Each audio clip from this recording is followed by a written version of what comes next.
الكريم المنان على ما هدانا إلى الإسلام وأرشدنا للإيمان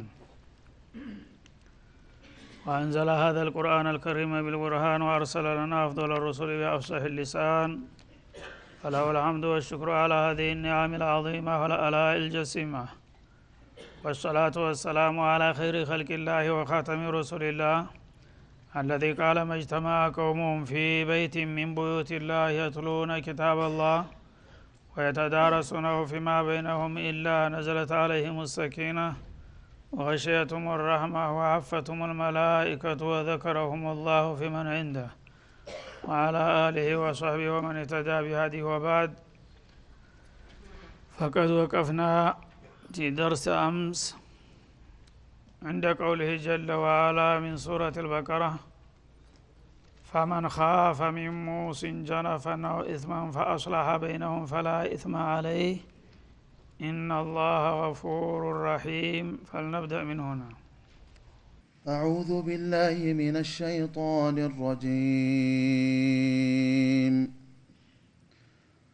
فمن خاف من موص جنفا أو إثما فأصلح بينهم فلا إثم عليه إن الله غفور رحيم. يا أيها الذين آمنوا كتب عليكم الصيام كما كتب على الذين من قبلكم لعلكم تتقون أياما معدودات فمن كان منكم مريضا أو على سفر فعدة من أيام أخر وعلى الذين يطيقونه فدية طعام مسكين فمن تطوع خيرا فهو خير له وأن تصوموا خير لكم إن كنتم تعلمون. شهر رمضان الذي أنزل فيه القرآن هدى للناس وبينات من الهدى والفرقان فمن شهد منكم الشهر فليصمه ومن كان مريضا أو على سفر فعدة من أيام أخر يريد الله بكم اليسر ولا يريد بكم العسر ولتكملوا العدة ولتكبروا الله على ما هداكم ولعلكم تشكرون. وإذا سألك عبادي عني فإني قريب أجيب دعوة الداع إذا دعان فليستجيبوا لي وليؤمنوا بي لعلهم يرشدون. أحل لكم ليلة الصيام الرفث إلى نسائكم هن لباس لكم وأنتم لباس لهن علم الله أنكم كنتم تختانون أنفسكم فتاب عليكم وعفى عنكم فالآن باشروهن وابتغوا ما كتب الله لكم وكلوا واشربوا حتى يتبين لكم الخيط الأبيض من الخيط الأسود من الفجر ثم أتموا الصيام إلى الليل ولا تباشروهن وأنتم عاكفون في المساجد تلك حدود الله فلا تقربوها كذلك يبين الله آياته للناس لعلهم يتقون.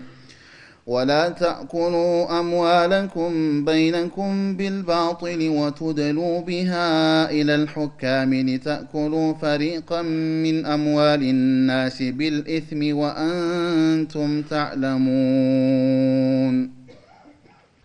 أعوذ بالله السميع العليم من الشيطان الرجيم.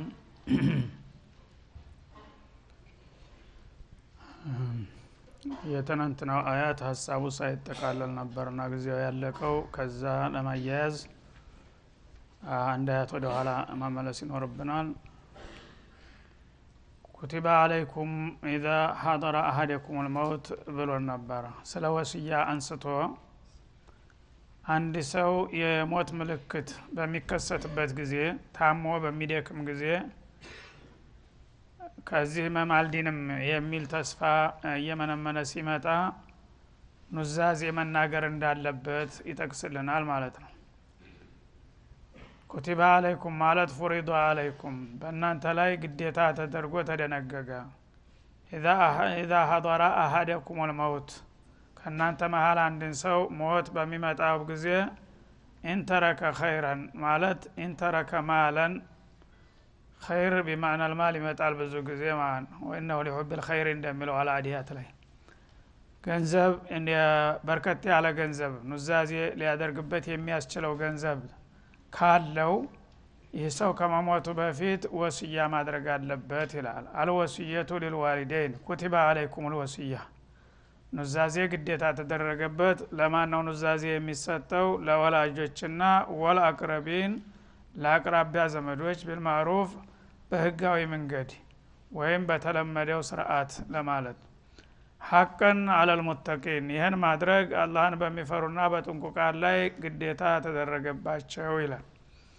ይህ አያት እንግዲህ በመሰረቱ ያው በግልጽ እንደሚያሳየው ለወላጆችና ለአቅራቢያ ዘመዶች ኑዛዜ ማድረግ እንዳለበት ነው ሟቹ ማለት ነው።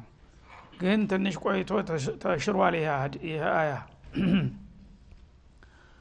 በሱረቱ النساء ላይ للرجال نصيب مما ترك الوالدان وللنساء نصيب مما ترك الوالدان والأقربون مما قل منه أو كثر نصيبا مفروضا إلى ሟች ሞት በሚመጣበት ጊዜ ባለው ገንዘብ ማንኛውም ሰው ተነስቶ የራሱን ራዕይ ወይም የራሱን አመለካከትና አስተሳሰብ መናገር እንደሌለበት መሞት ያለበት ሰው ዝም ብሎ ይሞት። ከዛ በኋላ ለወራሾቹ እኛ ድርሻውን መድበናል ይላል አላህ Subhanahu Wa Ta'ala። ለወንዶችም እንደ ወንድነታቸው ድርሻቸው ተጠብቆላቸዋል፣ ለሴቶችም እንደዛው እንደ ደረጃቸው በሚለው አያት ተተክቷል ይሄ ማለት ነው። ግን በአንድ መልኩ ያ ሲተካው በሌላ መልኩ ግን ያ የማይሸፍናቸው ክፍሎች ስላሉ ከዛ አኳያ አሁንም ሊሰራ ይችላል ማለት ነው። ወላጅ ሆኖ የሚወርስ ከሆነ በዛኛው አያት ስለተተካ ይሄኛው አይሰራም ማለት ነው። ወላጅ ሆኖ የማይወርስ ሆኖ ከተገኘ ግን ወሲያ ይፈቀድለታል ማለት ነው። ለምሳሌ ወላጆች ሙስሊሞች ሳይሆኑ ከቀሩ አንተ ሙስሊም ሆነ በመሞትበት ጊዜ ዲኑ እንደማይፈቅድላቸው ታውቃለህ ማለት ነው እንትን ውርስ።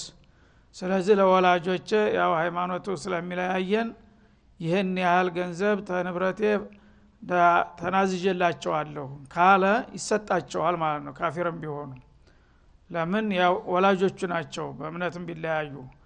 ውርሱን አላህ Subhanahu Wa Ta'ala ያው لا يرث المؤمن الكافر ولا الكافر المسلم የሚለው في صحيح البخاري ያለ ሐዲስ ስላገዳቸው በኑዛዜው ግን ይጠቀማሉ ማለት ነው። በዛ ረገድ አልተሻረም ማለት ነው ይሄ አያት።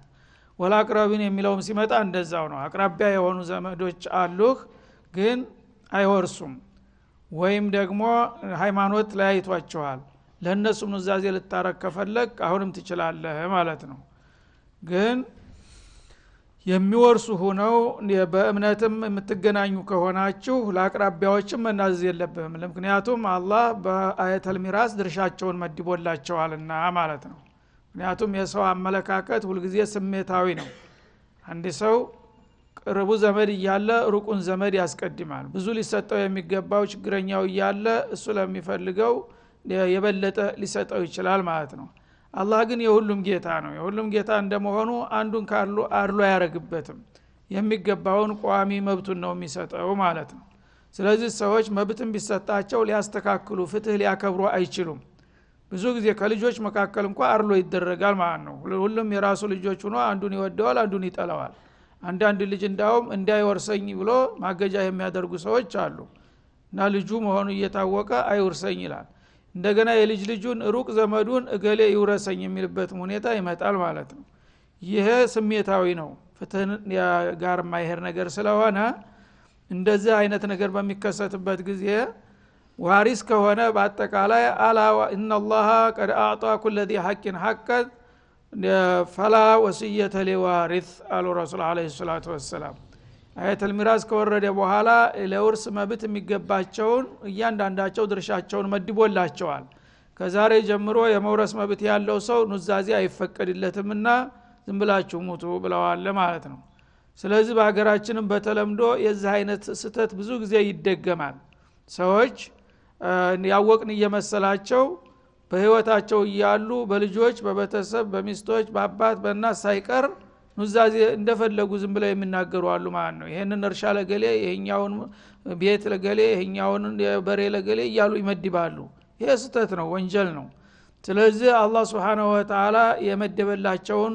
ድርሻቸውን ራሱ ኪታቡላህ ስለሚሰጣቸው ሂዶ ዓሊም መጠየቅ ነው ያለበት አባታችን ሞተ ይሄን ያህል ንብረት አለው ይሄን ያህል ዋሪሶች አሉ ተብሎ ይቀርብለታል ከዛ በኋላ ኪታቡ በሚያዘው ለአባትና ለእናት እንደዚህ ይደርሳቸዋል ለልጆች እንደዚህ ለወንድሞች ለእህቶች እያለ ኪታቡ ያዘዘውን ብቻ ነው መደረግ ያለበት ሙስሊም እስከሆኑ ድረስ ይሄ ሳያደርጉ ቢቀሩ ግን ችግር ነው በጣም አስደንጋጭ የሆነ ሐዲስ መጥቷል አንድ ሰው 70 አመት ጌታውን እየተገዛ ሷሊህ አቢድ ሆኖ ሊኖር ይችላል በመጨረሻ ግን በኑዛዜ የተሳሳተ መመሪያ ሰጥቶ በመሄዱ ሱአል ኺታም የመጨረሻ ተግባሩ ወንጀል ሰርቶ ስለሄደ ለጀሃነም ሊዳረግ ይችላል 70 አመት ዒባዳ ያደረገው ሰው እንደገና በተቃራኒው 70 አመት እንዲሁ ዝም ብሎ ልቅ ሆኖ የኖረው ሰው በስመ እስላም ብቻ በመጨረሻ ግን ኑዛዜውን በሚገባ አድርጎ ኑዛዜ የማይገባቸውንም ከልክሎ ወይም ደግሞ ውርስ ያላቸውን ለአላህ ትቶ ከሞተ ይሄ ደግሞ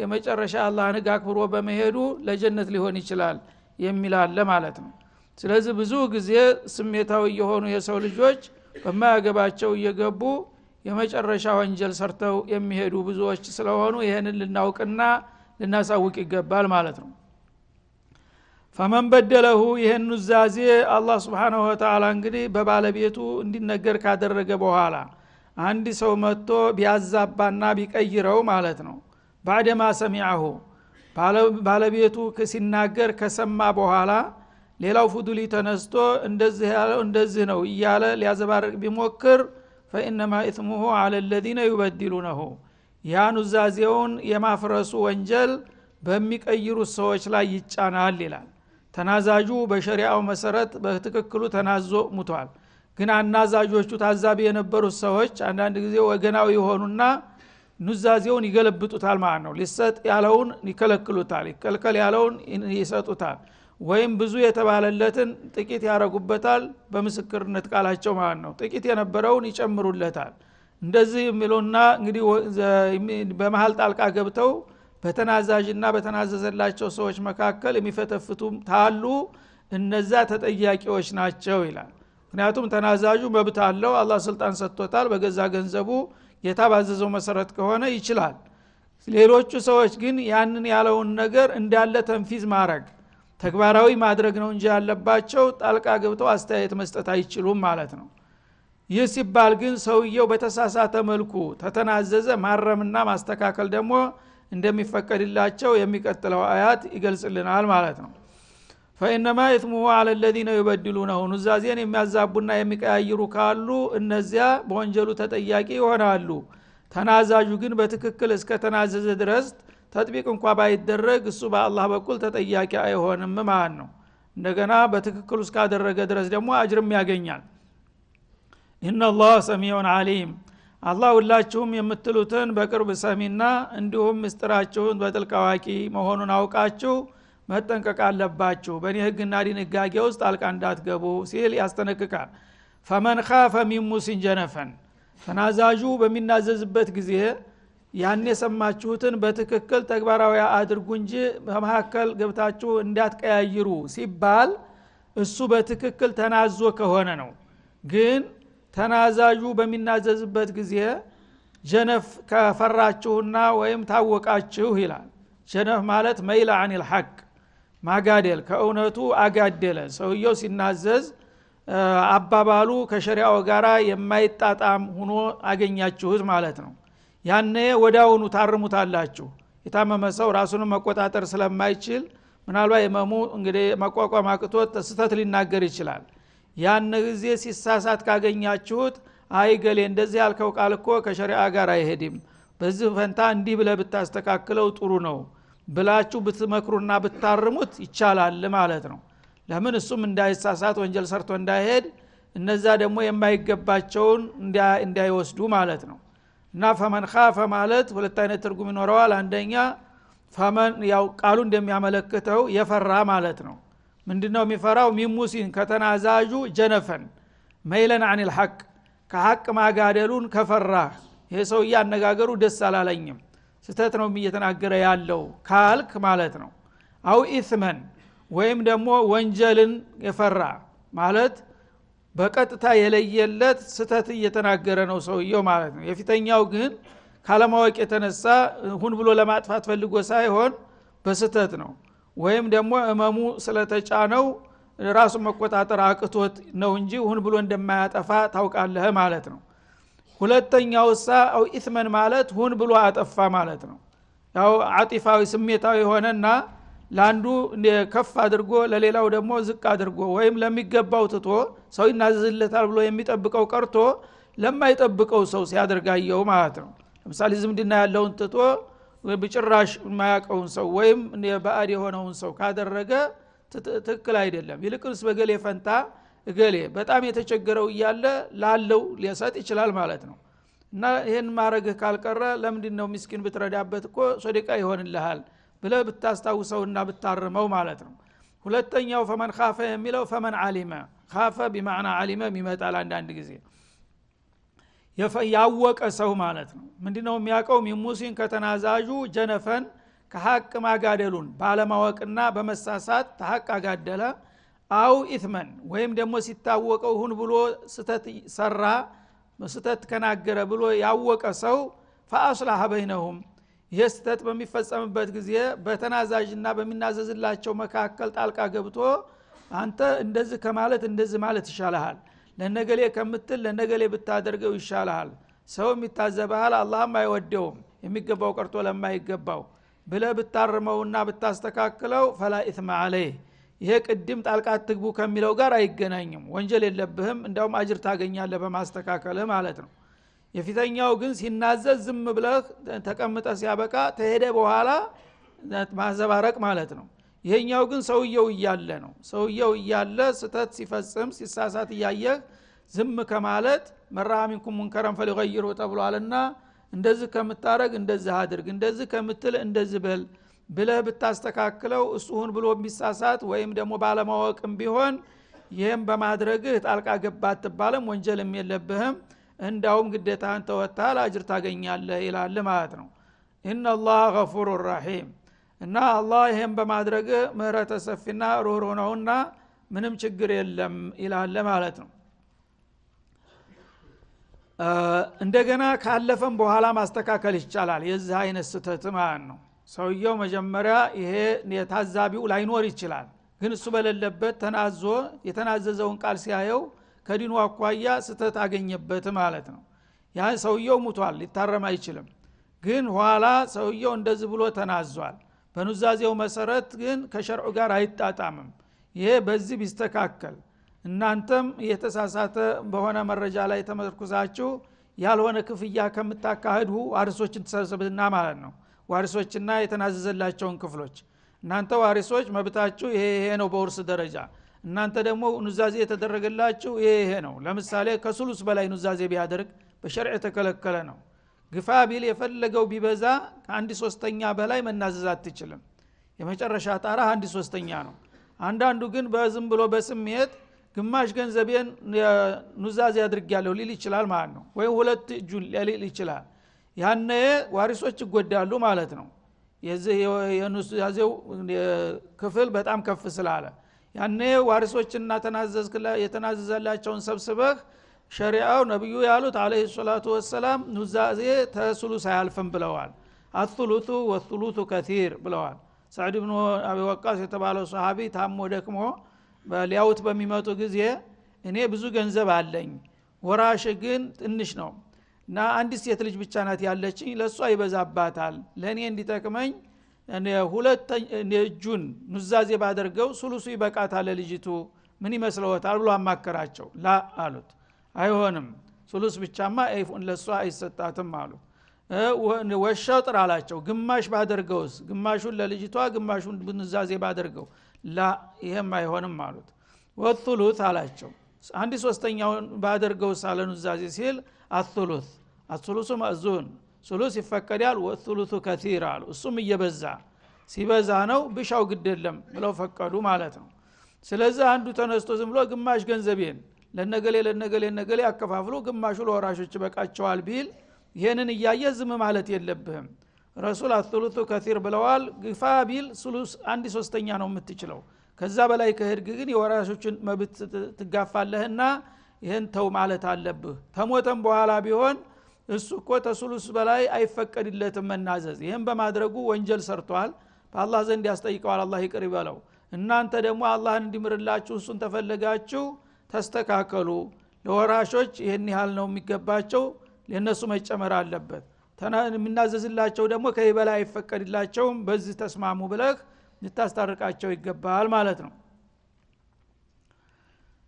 ያ አዩሃ الذين آمنوا ከዚህ በመቀጠል ደግሞ ወደ ሌላው አርካነል ኢስላም ወደ ሆነው ተግባር እንሻገራለን ማለት ነው እናንተ ያመናችሁ ሰዎች ሆይ ይላል አላህ ጥብቅ የሆኑ ድንጋጌዎችን ዋጅባቶችን ሊናገር በሚፈልግበት ጊዜ ወይም ደግሞ ከባድ የሆኑ ወንጀሎችን ሊያስጠነቅቅ በሚሻ ጊዜ ያ አዩሃ الذين آمنوا በሚል ቃል ነው የሚከፍተው ለምን አምነናል ያለ ሰው እምነት የምላስ ጫፍ ቋንቋ ብቻ አይደለችም የለት ተለት ተግባር ናት ስለዚህ አምኛለሁ ካላችሁ ከዚህ ቀጥሎ የሚነገራችሁንም ግዴታ መወጣት አለባችሁ ብሎ ከእምነቱ ጋር ለማያያዝ እናንተ አማኞች ሆይ ይላል ኩቲበ አለይኩም الصيام በእናንተ ላይ ጾም ግዴታ ተደርጎ ተደነገገባችሁ ይላል ኩቲበ ማለት ፉሪዳ ማለት ነው ፉሪዱ አለይኩም الصيام ጾም በእናንተ ላይ ግዴታ ሆኖ ተደነገገባችሁ አማኝ ነኝ ካልክ እንግዲህ ጌታ የሚያዝህን ነገር ለማድረግ ዝግጁ ነኝ ማለትህ ነው በመሆኑም ከተዛዛቶቹ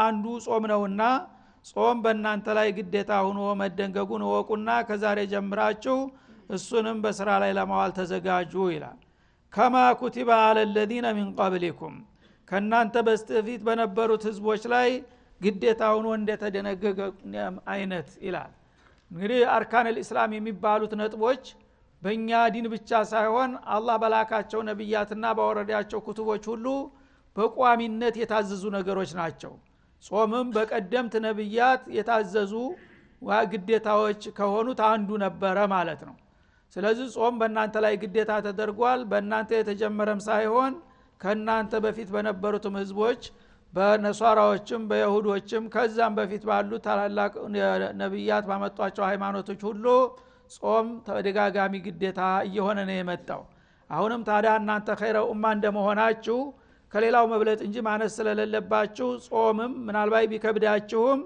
ከሌሎቹ የመጣ ሲወርድ ሲዋረድ የመጣ ነገር ስለሆነ እናንተም በተራችሁ ይሄን ግዴታ መወጣት አለባችሁ ይላል ለምንድነው ለዓለኩም ተተቁን ይሄን የጾም ግዴታ በምትወጡ ጊዜ ከመጥፎ ሁሉ ተጠበቃላችሁና ትድናላችሁ ለጥቅማችሁ ነው ማለቱ ነው እና እንግዲህ በዚህ አባባል አላህ Subhanahu Wa Ta'ala የረመዳን ጾም ግዴታ መሆኑን የደነገገበት አያት ነው ይሄ ማለት ነው ጾም የተለየ ቦታ ያለው ዒባዳ ነው አሶሙ ሊ ወአና አጅዚ ቢሂ እንዳለው በሐዲስ አልቁርስ ጾም የኔ የግሌ ነው በመሆኑም እኔ ለሱ የሚገባውን ወረታ እከፍላለሁኝ ጾመኞች ለኔ ብለው ተርበው ተጠምተው ተቸግረው ተጎሳቁለው ይሄን ግዴታ ከተወጡ የነሱ ምንዳ ባንድ 10 ወይም ባንድ 100 ምናምን በሚባለው በሌላ ዒባዳ እንደሚነገረው ሳይሆን እኔ ነኝ የሱን ወረታ የማቀው እና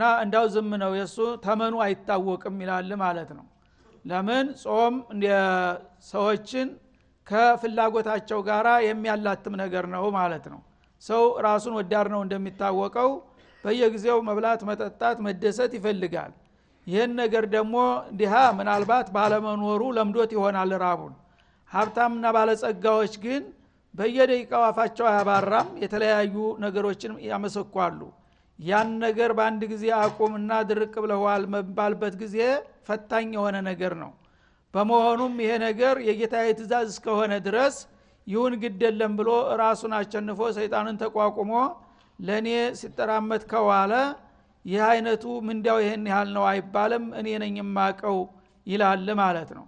ይህንን ግዴታ አላህ Subhanahu Wa Ta'ala ደግሞ በቀደምት ህዝቦችም እንደጣለው በቀደምት ነብያትም እንዳዘዘና እነሱም በጊዜው እንደተወጡት ይገልጻል። ይሄ ለማደፋፈር ማለት ነው። እንግዲህ ሰው ብዙ ጊዜ ተወዳዳሪ በሚሆንበት ጊዜ የሚከብደውን እንኳን ስራ ቢሆን በነሻጥ በቀላሉ ይወጣዋል ማለት ነው። ተወዳዳሪ ከሌለ ግን በላው ላይ የጣለበት ነገር እየከበደው ነው የሚሄደው። ስለዚህ እንዳትደፈለፉ ከናንተ በፊት የነበሩትም ይሄንን ግዴታ ተወጥተውታልና እናንተም ደግሞ በዚህ መሳተፍ አለባችሁ ሲል ያግባባል። ወሰለላሁ ዐለይሂ ወሰለም አለ ነብዩ ኢላሊካ ቀጣውን በሚከተለው